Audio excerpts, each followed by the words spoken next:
So you know what an axon is and isn't. What's the difference between an axonometric and an isometric? Axon is 45 degrees, and isometric is 630. Is that true? I didn't know that.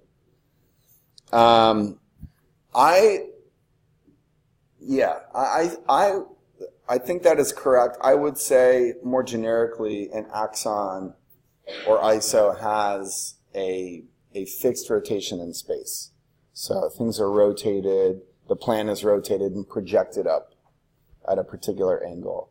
You'll notice on Rhino, as we're moving around setting up 3D views, we're not really being careful about that.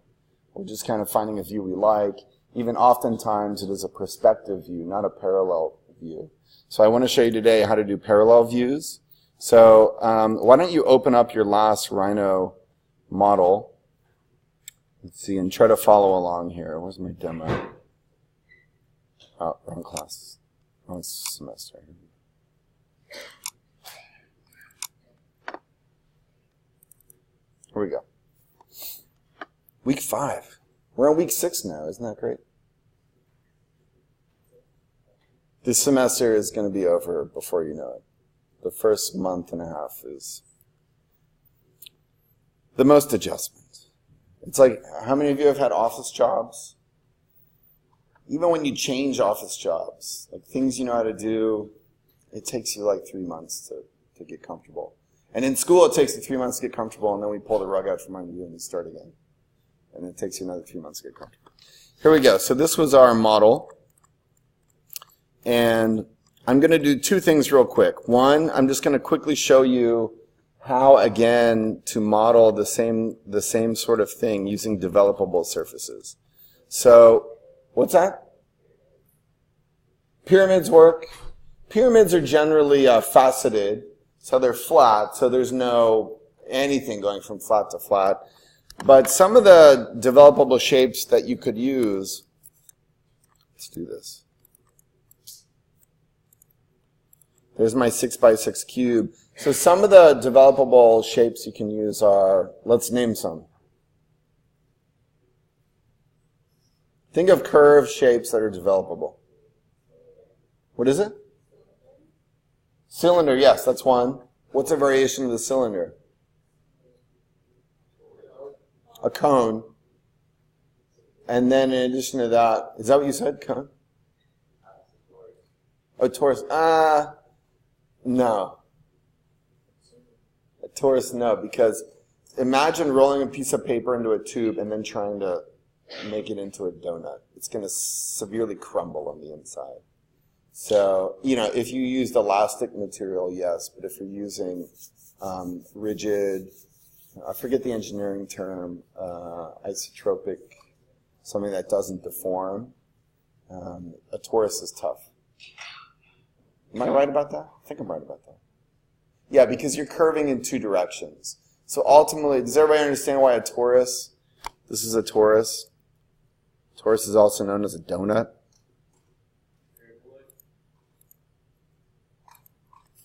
So if you look at this, you see why it's not developable. The rule of thumb is there a straight section? If I cut it, can I get a straight line somewhere? This one, no. Right? Like no matter where I slice it, it's always going to be curved. As opposed to this.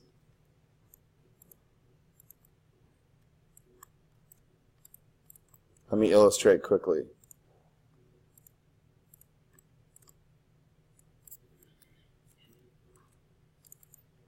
Right? If I slice this,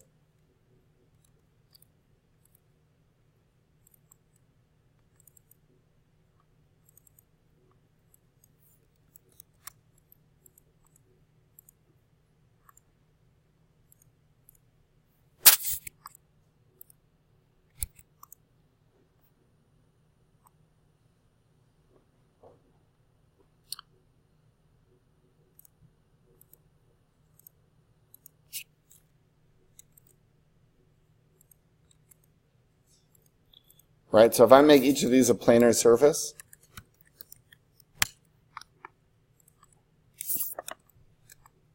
if I slice this one, say I intersect this, with this, I get straight lines, right? So I can get a straight section. So it's not deforming in that direction, right? So I can unroll a cone, and it has a pretty cool shape when you unroll it. It's going to look like a large triangle.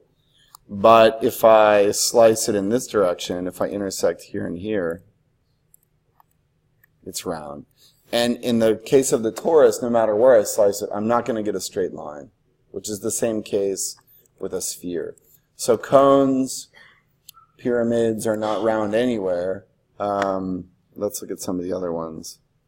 Hyperbolic paraboloids are one. Who said a paraboloid? Or an ellipsoid? Ellipsoids are not really. They're kind of variations of spheres. But a cylinder is basically, similar to this cone, but it's lofted along a straight axis. And generally, to illustrate this point, it's a difference between, lofting between this. So a twisted surface, if I copy this, straight line to straight line, and then I rotate this in space,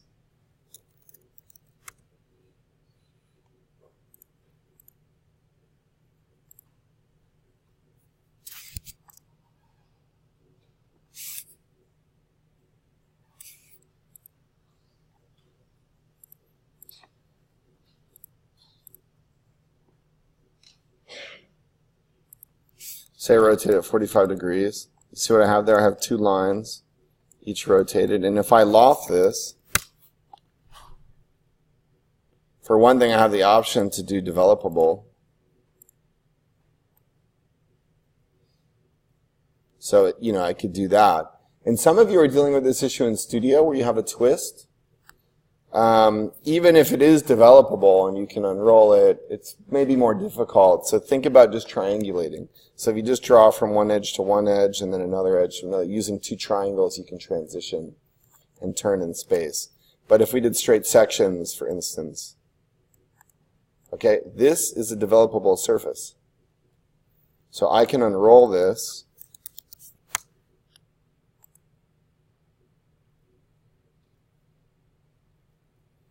Area is 33.8% bigger after unrolling.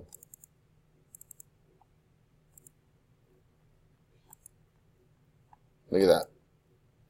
So it turns like that. You kind of dealt with this issue when we did that initial sawtooth frame and skin model. But as you rotate that thing in space, those curved edges are going to pull straight. And so you get these cool shapes like that. But a twisted surface is developable. And again, maybe, if we don't do straight sections, but, to test our theory, if I take this plane,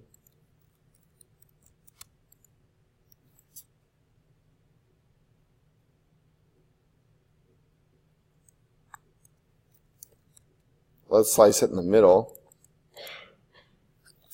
And so I can extrude a curve.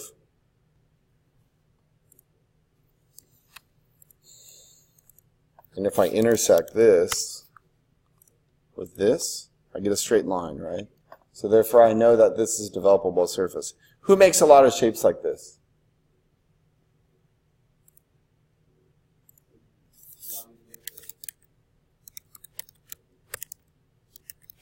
You guys all love Calatrava.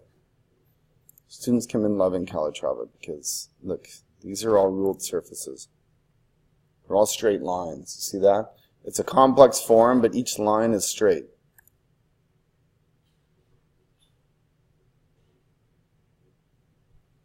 These things. These undulating. See, that's a straight rib, straight rib. You understand how that's working? Whereas he makes these like undulating planes. Yeah, Eladio Dieste is another one. How do you know Eladio Dieste? Oh, really? Look at this. Look at this. So how is that modeled? Let me show you how that is modeled. Here's the drawings of it. Look at that. It's a straight edge on the bottom. It's curved on the top. Is this developable? Yeah, because if I slice it vertically, I'm going to get straight lines. It's a little bit of an erudite point, but just to show you this, so if we did the same thing, if we look at this in plan, let's draw something 3 feet. How big is that? 3 feet. Okay? And then I'm going to copy this over to here, and I'm going to divide it to 10.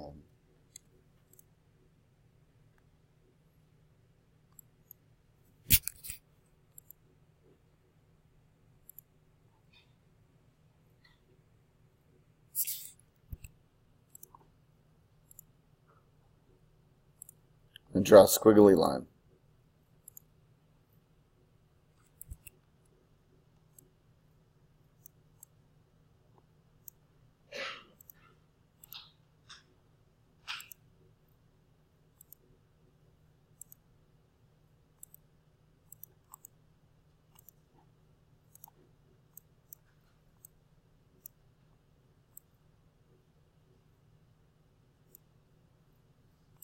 There are ways to do this, better than others. But just to illustrate the point, I'm going to take these now. Got these two curves. I'll copy them over to here.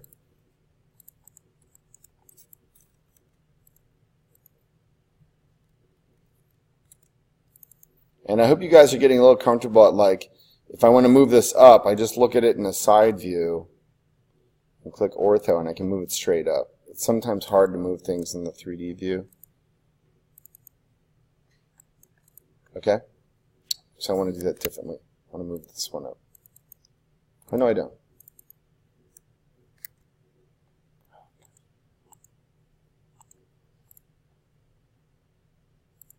So if we're doing this Dieste wall, even though his curve was more simple, we're going to move this up. Okay? And now when I loft this, center it, you get something like that. And so if I slice it vertically, I'll show you, I should get a straight line.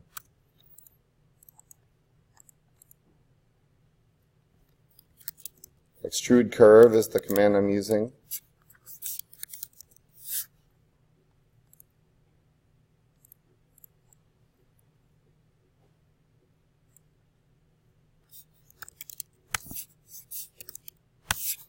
Now if I intersect this and this, I get a straight line. See that? And no matter where I move it along this, it's a straight line. The intersection. And those are useful things for architects to build because, generally lengths of lumber come in straight pieces.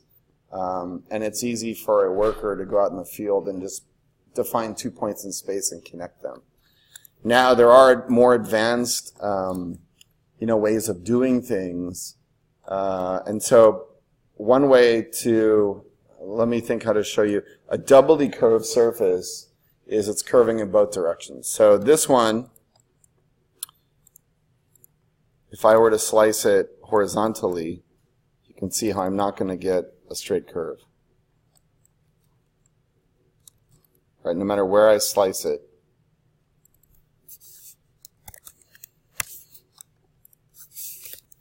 Intersect this and this, I'm going to get a curve, right?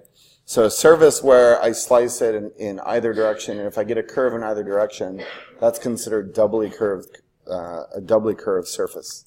An example of that would be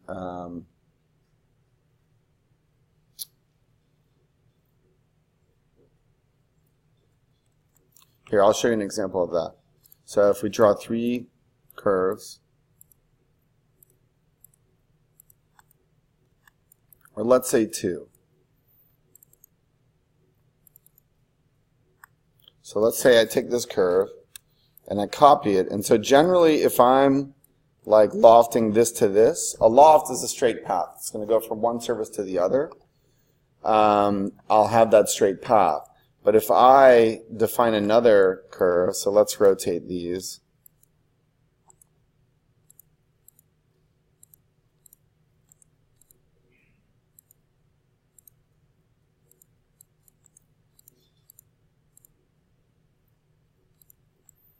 Right? If I loft that, it's going to be developable. But if I put an intermediate one, say I put this in the middle, and then maybe, let's flip this. All right, so what happens now if I loft these together? And there may be a reason like you would do this. Okay, so if I loft these, okay, if I do straight sections, I get lost from here to here, I can still fabricate that. I can still get straight lines through it. It's a little unique, like the straight lines are tilting, but you see the straight lines that you can get. But if I lose that, and I do normal, okay, there's nowhere I can slice through this that's going to give me a straight line. Does that make sense, everyone? No matter how I slice the cake, it's going to be a curve. And so that's called a doubly curved surface. And how can we fabricate something like that? We can't unfold it, but what are 3 options available to us? What's your name? Miguel. What did you say? Mariana. What's one option? Yeah, we could 3D print it. It's a surface, so it's tough to 3D print. But we could give it thickness, and we could 3D print it. What's another way? Yeah, we can use ribs. What's your name again? JP? That's right. We could slice it many times, and we could cut the ribs. What's that?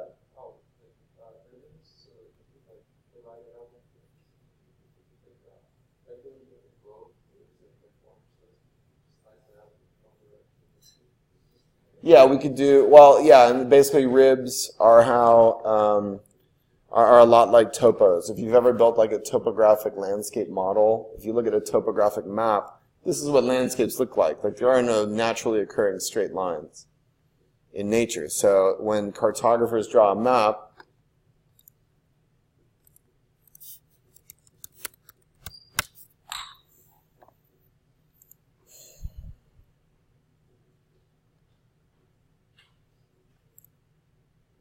you see all these lines, these are slices. These are like plan cuts, horizontal slices through the land. And so if you were to laser cut all these and stack them up, you would get something that looks like the natural landscape. And so it's a similar condition here. So one way we could do that, there is a shortcut I'll go over with you, but quickly I'll just illustrate this point, is we can draw a few lines.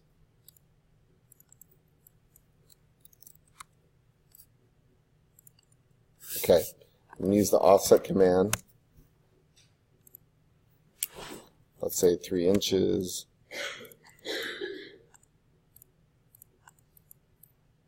Now I'm just going to copy and paste a few. Okay, and now we can use our project curve tool. It's now just called project. So select curves to project. I'm going to select all of these, enter. I'm going to project it onto this. And then there, look, it looks a lot like a topo map, right? If I hide this, I could just slice each one of those and stack them up, and I could put these cross ribs on the edge, and then you're going to get, you know, an approximation.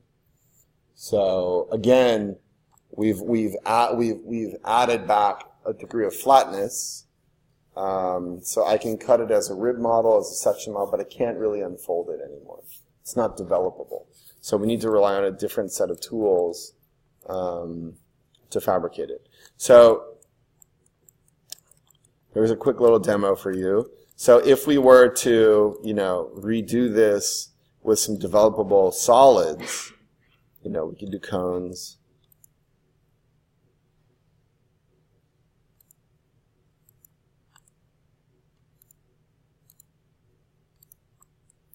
It looks like Daniel's model in my studio. Right, Daniel?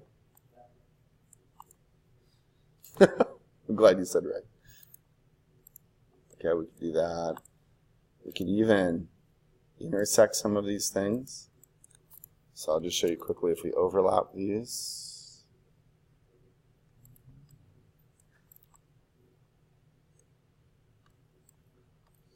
Let's do one more.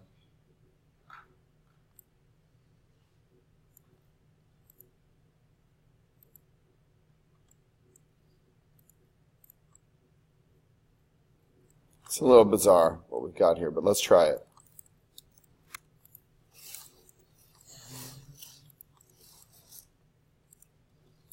Okay, what's our command?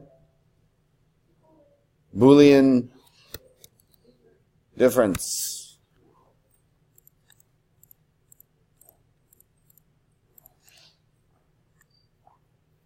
It's pretty nice. I would say it's equally as exciting as the prior models. Okay, the reason you don't need to cut ribs for this one is because you don't need them. You should be able to unroll these surfaces and then be able to roll them back up. So let's go through. I can do this in about, I think 30 seconds, and you can check the tape on this later when you watch. All right, so to unfold this, what do we need to do first? Explode. Isn't that cool? Like, what did you do in class? We exploded stuff. You guys have no sense of humor. Right, let's move it over. Okay, we're going to start to flatten this. So I'm going to select everything except the bottom surface. I believe I got everything. I'm going to do 3D rotate. Oh, I missed. Look at that little sliver. Where'd that come from? Okay, rotate 3D. And, you know, there are a million ways to do this. There's no correct way. Okay, this might take me longer than 30 seconds. I take it back. Okay, first I need to do this one. Okay, so for this one I'm going to type unroll. Here, you know what I'm going to do? I'm going to make all the cone shapes red.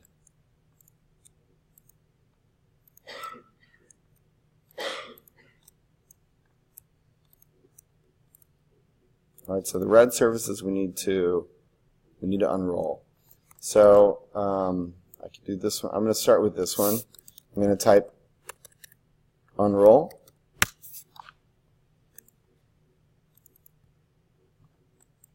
It should go to the origin. Here it is. Let's delete this old one. So it's here. And these should be symmetrical, these unrolled cones. So I'm going to bring this over maybe here. But that's where I am. You know what I'm going to do? I'm going to move this whole thing closer to the origin because that's where it's going to put things when I unroll them. All right, so what you need to do is work back and forth between this and this. So where were we? We were here.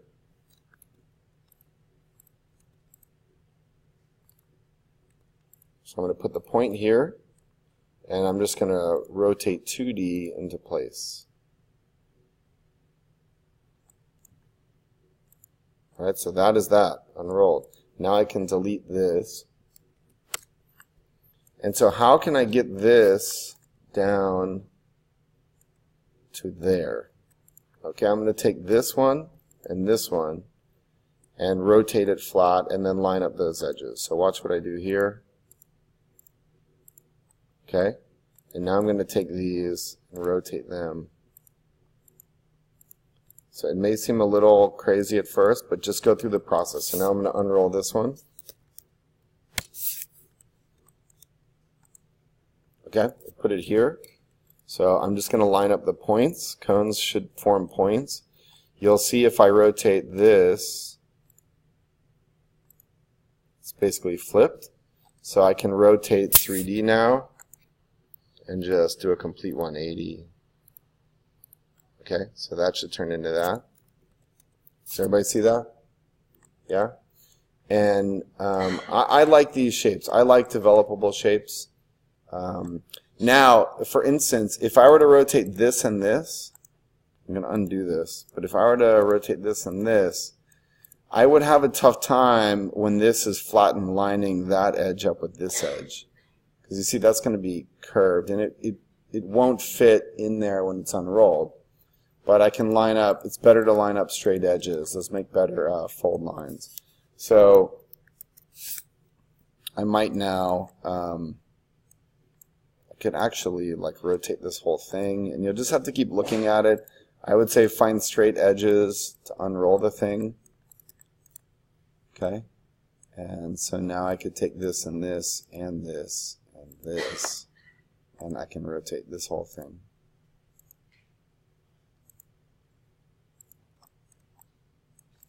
All right, so you'll see that as I unroll this one, it's going to overlap with that one.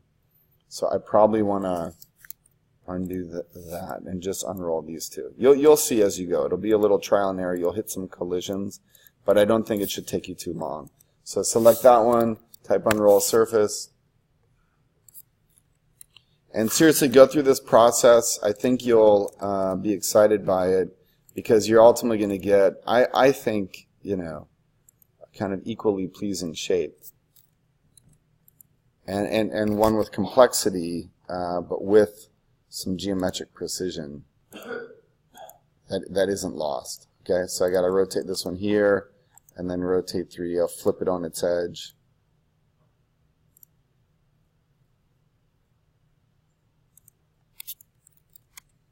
All right, see that? And that's the reason I can't take this and rotate it flat. You'll see here.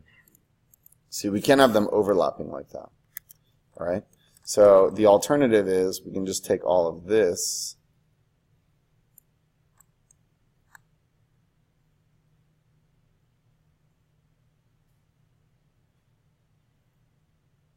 Yeah, I'll show you. First, let's do this one first. So what I can do here is rotate this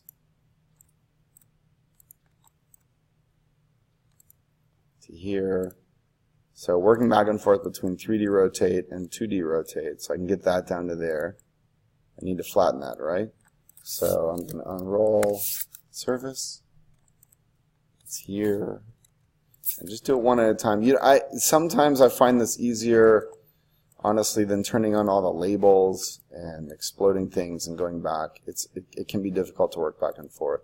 So you see that becomes that. I can delete it.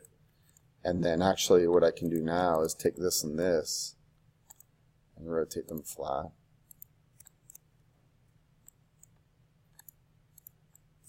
And if you look, I can now move this over to here, because this ultimately lines up with that one.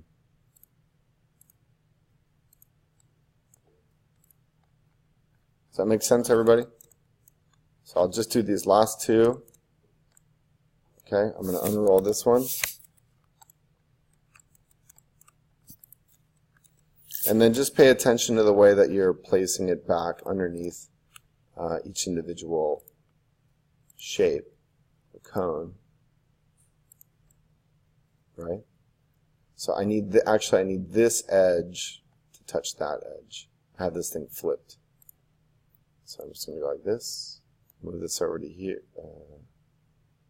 What am I doing? Move this to here. 3D rotate it and basically flip it over its edge.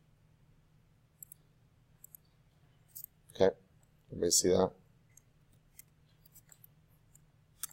And so I could, this is a little bit of a goof. That's a little bit of a tenuous connection to keep. But let's keep it just to illustrate the point.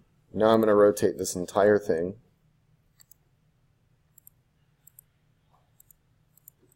Down. And I'm going to rotate this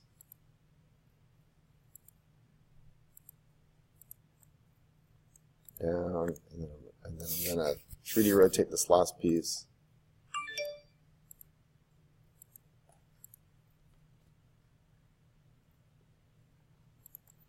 Okay, so the last piece we need to unroll is this one.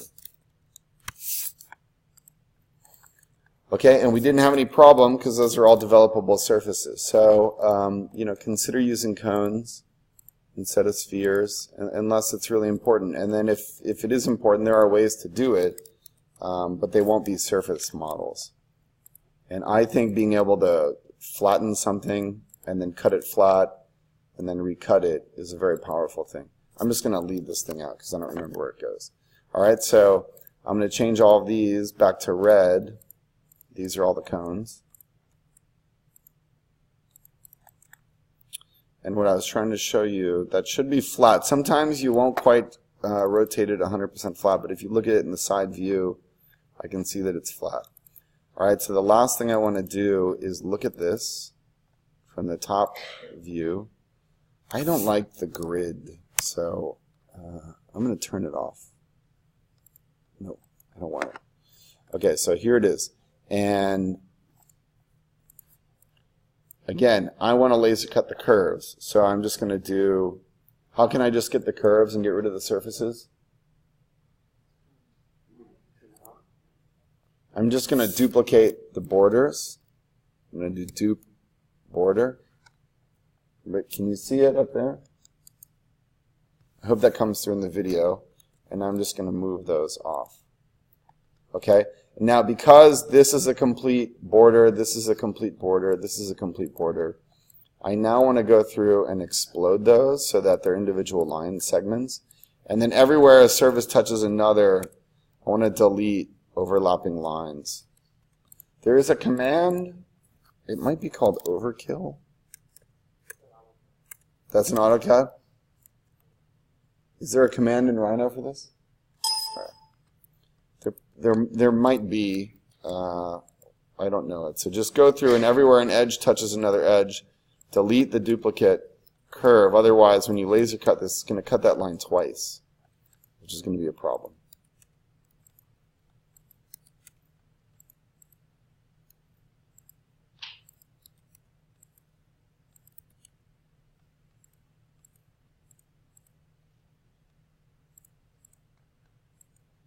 And if you just click, you should it should show you if there's two. So if there's two, just select one and delete. And then, okay. All right, and so generally what I like to do is use cyan to represent cut lines. And then I like to select these internal lines and use red, which will either be a score line, but if you do a red dashed line, like that generally is going to look, I like to use that to represent a cut line. And so, oh jeez.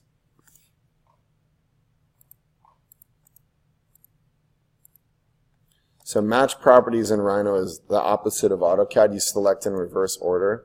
So objects to modify, you select the objects first.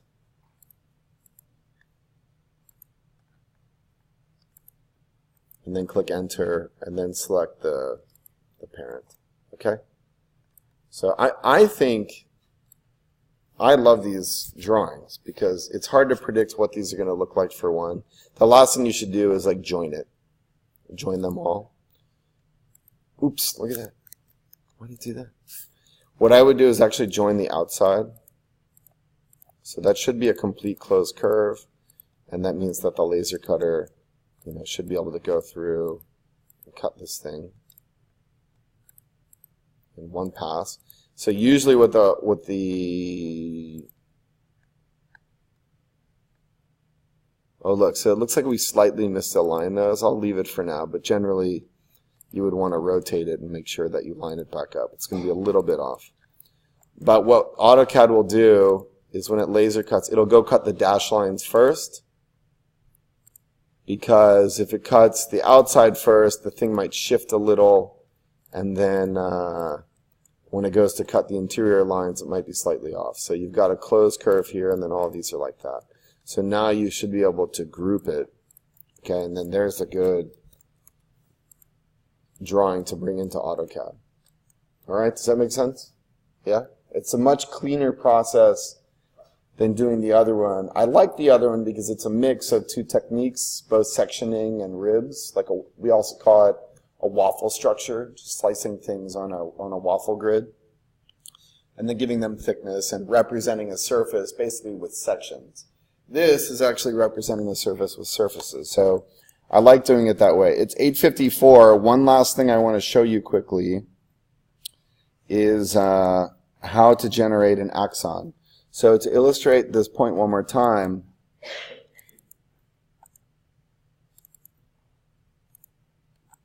right, like I can do a make 2D, and this is a pretty nice object.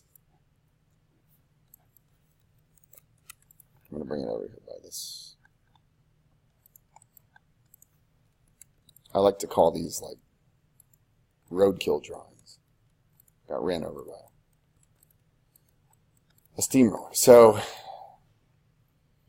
have we talked about camera settings at all? Natalie? Natalie's next to Nadia? Oh, sorry. Up above. Bailey. Bailey, yes. It would be crazy if I remembered all of your names by the end. That's my goal.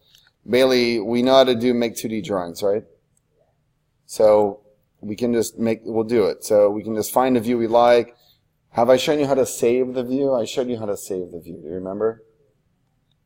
So I can find the view I like. I can go to set view, named view, and then I can click save and say money shot. There's the money shot. So it says it right here. And so if I'm, back in perspective moving around, I can just come here, go set view, and select money shot, and it takes me back there, right? So but if we look at our camera settings, and if I do if I select this and do a dimension, make 2D, show hidden lines, I like to make these quick little 3D sketches. They're useful for illustrating small details in drawing sets. I think you can quickly model something and do a quick make 2D drawing. And again, we can come in here and we can make all of these. We can define in the layers that hidden lines are red. And we can even define the line types, but we can make these cyan.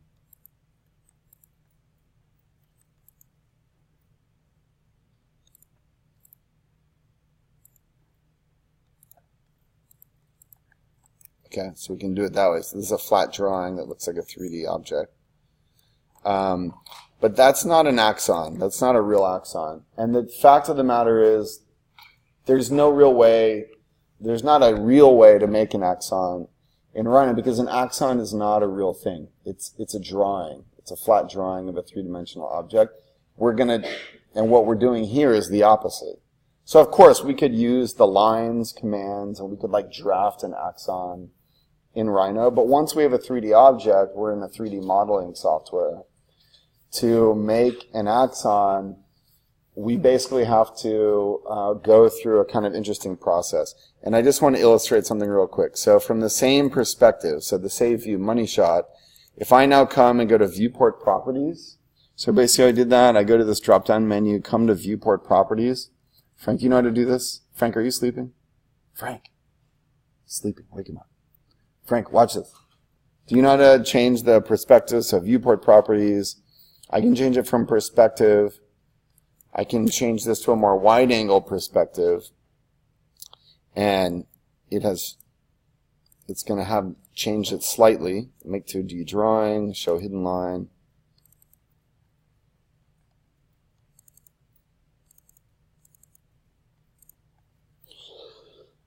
Excuse me. Now if I move that over, I mean the scale has changed a little, but so has the perspective. Let me illustrate this point. So I'm going to take this and move it here, and I'll scale it so it's equal.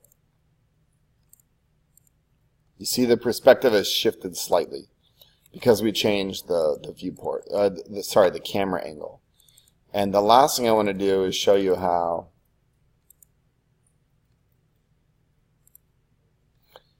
to do an axon. There's no perspective in axonometrics. It's a parallel projection. So we want to change this from perspective to parallel. You see how it changed it again, right? So dimension, make 2D drawing. And that's pretty close. That is still not an axon because we haven't lined the thing up and we haven't made a real precise rotation of everything. So, and again, if I move this to here and scale it so it matches,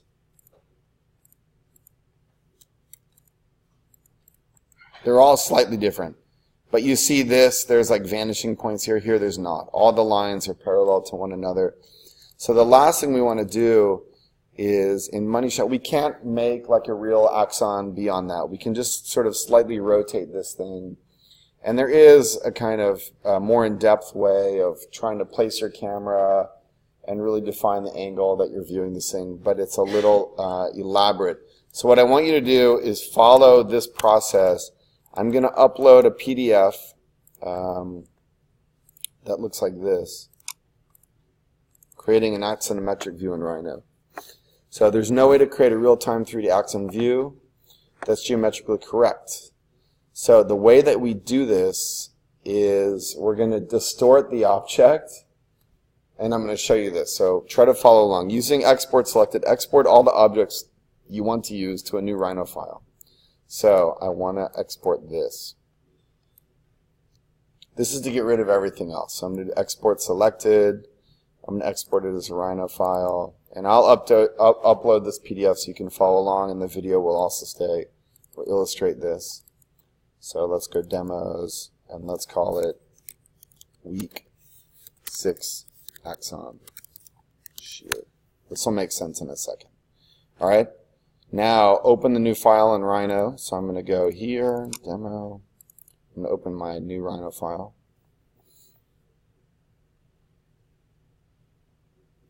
We'll be done in like 3 minutes.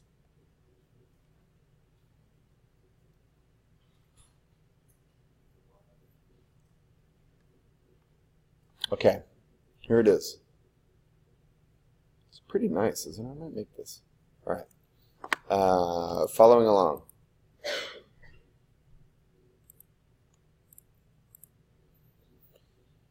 Make sure you're in the 4-view mode and you zoom all extents to see the entire model in all viewports. Okay, so how do we get there? We go like this. I'm going to put this back on perspective. We don't need that. I'm surprised it exported the view also. So it should be the only thing in the model. Who's got the giggles? Nadia, what's going on? In the top viewport, select Control All and use Rotate to rotate the entire model to the axial angle desired. Often this will be 30 degrees. If you want to do 45 degrees, that's fine. So let's try it. So let's look at it in the top viewport. Here it is. And what did it say? Control A. That's Select All. So we should be able to type Select.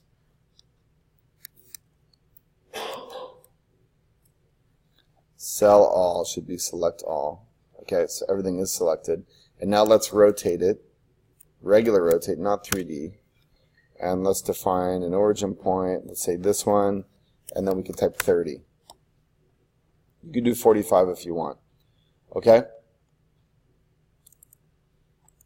Okay, so now this thing is rotated and planned. The next view, if the model is near the origin, use the 0 for the point of rotation. So we could just like put it on the origin. So let's do that. Let's move this. Let's move it from here to 0, 0, 0. We always have a little bit of a problem doing this. Let's put it on the origin. Okay. So one way to do it is to define a polyline. Start a polyline 0, 0, 0.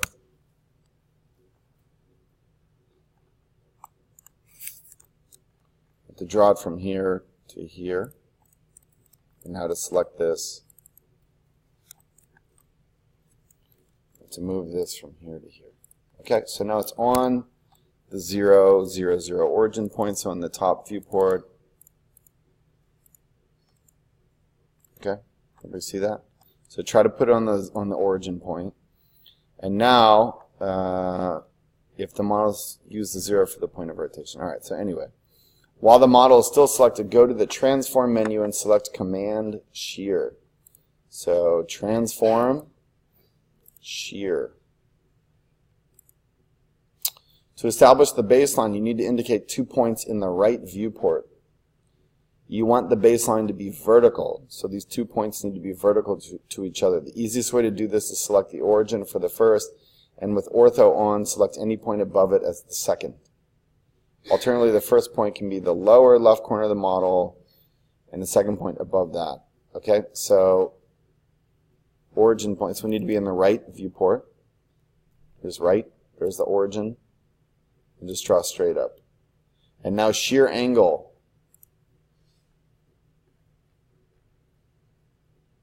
All right, so the origin, draw up, click 2. Type in -45, so that's our shear angle. You can experiment with this a little bit. I'm just going to do it to show you what happens, and you may have to like play around with it a little bit. Okay, shear angle. Let's type -45. All right, so you see in the top view, that looks like an axon. Now if I do dimension, make 2D, that looks like a real axon, right? Like it's as if I took the original plan and rotated it and then projected it up into space, and it matches. But what did we actually do? Look what we actually did. We distorted the model. I think it's very cool. And by the way, this is how Zaha Hadid used to like originally do her work. Early Zaha Hadid work was she would distort the plan to draw an axon, and then she would manipulate the form to actually be that distorted view of the thing. So if you look at her early like Vitra or the early Firehouse, Zaha Hadid, fire station, you know her first project was like a fire station. You know, it was all about like distorting the perspective of this thing to get it to look like the thing was in perspective, and really exaggerating false perspectives. Okay, this is going to lead us a little bit. You see this, like it's a kind of distorted plan. It's skewed to, you know, create some of those things we were talking about in the Labyrinth project, issues of false perspective. This is going to get us a little bit later into some stereotomy assignments. So I'm going to talk about this. Please do this for Friday. Like remodel it with developable surfaces and then skew it, shear it using the transform command. And it won't take you very long. And prep that unfolded drawing if you can. Actually, it's not even in the assignment that you have to, but it would be nice, I think, if you unfolded the skin and showed that for this new model. And then shear it and make the axon of it. If we go back to the assignment, you'll see it here.